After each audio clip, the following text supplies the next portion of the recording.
Bienvenue pour une nouvelle vidéo questions-réponses. Alors, je reçois beaucoup de messages de votre part, de questions, aussi de personnes au téléphone, sur Facebook, où l'on me pose des questions sur des sujets précis et je vais essayer de répondre à une aujourd'hui. Alors, je reprends ma feuille.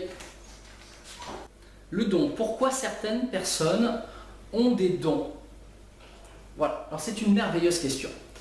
C'est une merveilleuse question et c'est un sujet qui est très large aussi. Les dons, ce que l'on appelle des dons, ce qu'il faut savoir, c'est qu'en réalité, le mot don n'est pas juste.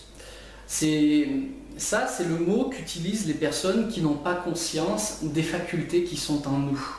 Ce sont des personnes qui n'ont pas encore fait de travail, généralement, sur elles, de développement personnel, psychique et spirituel, et qui ne sont pas encore au courant qu'en réalité, toutes les facultés, nous les avons en nous, mais elles sont endormies. Et il y a certaines personnes, effectivement, qui, sans faire aucun travail, dans cette vie, dans cette incarnation, sans faire aucun travail, ont à disposition des facultés que d'autres n'ont pas. Prenons l'exemple d'un magnétiseur.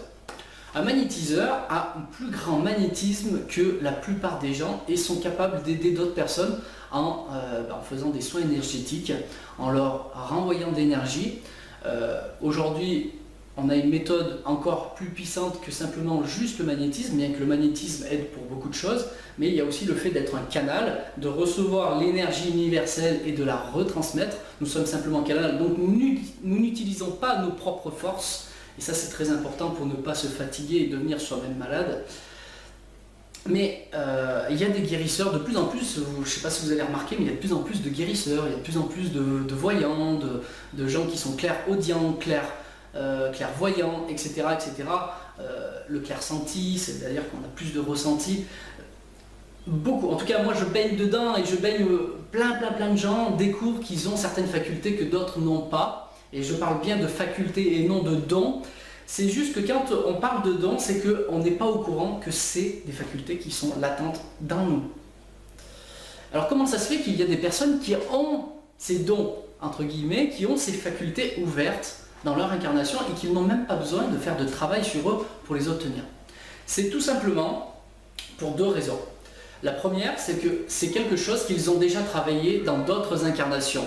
C'était quelque part des maîtres là-dessus, ils ont travaillé ces facultés, ils ont aidé de plus en plus de gens et cette faculté a grossi d'elle-même et quand ils arrivent ici, ils ont déjà ces facultés ouvertes. Deuxième chose, avant de nous incarner, ce qu'il faut comprendre, c'est qu'avant de nous incarner, nous décidons d'un programme de vie que nous suivons ou que nous ne suivons pas d'ailleurs dans cette vie parce que nous sommes dotés du libre arbitre quand nous sommes là. Et donc, si vous êtes vraiment sur votre chemin de vie, vous allez découvrir que vous avez cette faculté, alors soit vous allez décider de l'utiliser ou pas, mais ceux qui vont l'utiliser, c'est pas pour rien que vous l'avez entre les mains, si vous êtes magnétiseur par exemple, ce n'est pas pour rien. Donc l'objectif c'est que vous l'utilisiez et que vous aidiez un maximum de gens, et là vous êtes sur votre chemin de vie. Et vous avez la possibilité de le refouler, et c'est ce qu'il se passe d'ailleurs pour des gens qui avaient déjà travaillé certaines facultés, et qui les ont refoulés dans une vie, quelque part, et qui se retrouvent dans cette vie, ils ont quand même des bribes de facultés qui sont là, mais ils ne les comprennent pas, etc. Parce que comme ils les avaient rejetées, ils sont beaucoup moins capables, si je puis dire, de les utiliser du coup. Et donc ils ont besoin de le retravailler encore pour réaccepter et se rappeler. À un moment donné, on arrive à un certain éveil qui nous permet de nous rappeler nos facultés, comment les utiliser. Et puis, on a aussi la possibilité à un moment donné de voir ce que l'on a vécu dans d'autres vies. C'est une possibilité. Vous avez même une possibilité, si vous êtes quelqu'un d'ordinaire, dit d'ordinaire, il n'y a pas de plus ou de moins, personne n'est plus élevé que d'autres. Même quand vous êtes face à quelqu'un qui a plein de facultés ouvertes, il n'est pas plus élevé que vous. Vous avez déjà tout en vous. D'accord ? Il faut vraiment, c'est très important cette notion. Mais vous avez donc la possibilité, même si vous êtes quelqu'un dit de normal, de faire ce que l'on appelle une régression.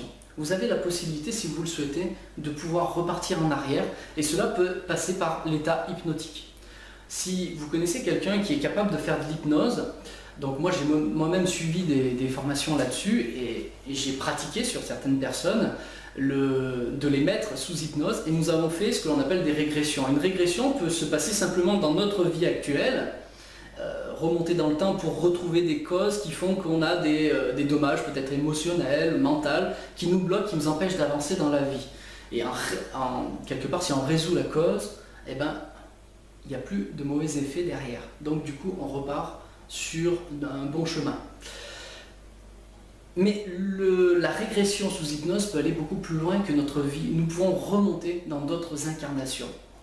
Voilà, c'est à titre indicatif pour vous dire que tout ce que je suis en train de vous dire, c'est vérifiable par vous-même. Mais ce n'est pas scientifique. Ce sont des choses qui sont énergie quelque part. Ce sont des mémoires. Les mémoires sont énergie, ne sont pas physiques, ne sont pas dures. Donc vous ne pouvez pas le calculer avec des machines créées par l'homme, scientifique. Mais par contre, vous avez la possibilité de vivre les choses. Alors sous hypnose par exemple, vous avez la possibilité de découvrir votre propre magnétisme. Il faut savoir que par exemple, je prenais l'exemple du magnétiseur au début, mais nous avons tous du magnétisme. Si nous n'avions pas de magnétisme, nous ne serions pas en vie ici.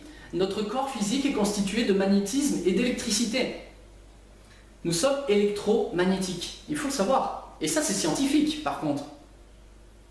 Et il y a des personnes qui ont plus de magnétisme que d'autres. Il y a des personnes qui sont canaux de l'énergie parce qu'ils ont fait tout ce travail, soit dans cette vie, soit dans des vies antérieures. Et tout simplement, ils sont venus, les gens qui sont dits avec des dons, ils sont venus pour accomplir quelque part leur mission, c'est d'aider la guérison des autres personnes s'ils sont magnétiseurs par exemple. Voilà. Et donc vous avez des tas de facultés psychiques et spirituelles qui sont ouvertes chez les gens et que vous pouvez vous-même développer par un travail sur vous-même. Voilà. J'espère avoir répondu à ta question pour la personne qui a demandé cela et j'espère avoir aidé d'autres personnes grâce à cette vidéo sur YouTube. Donc je vous dis à très bientôt sur écoledevie.com pour les formations internes pour ceux qui veulent se développer vraiment étape par étape. Et puis n'hésitez pas à venir sur Facebook pour me poser des questions. Pour certaines questions, effectivement, il m'arrive de dire à la personne, eh bien, écoute, je te propose qu'on se téléphone parce que c'est plus facile pour moi d'expliquer au téléphone pour répondre à certaines questions. Et après derrière, je me suis tenté de faire des petites vidéos pour partager ces informations avec les autres personnes parce que si une personne me pose la question, ça veut dire que beaucoup d'autres se posent aussi également la question. Voilà, n'hésitez pas à venir et on en discute ensemble, voire même jusqu'au téléphone. Donc à très bientôt sur Facebook et sur écoledevie.com. Bye bye.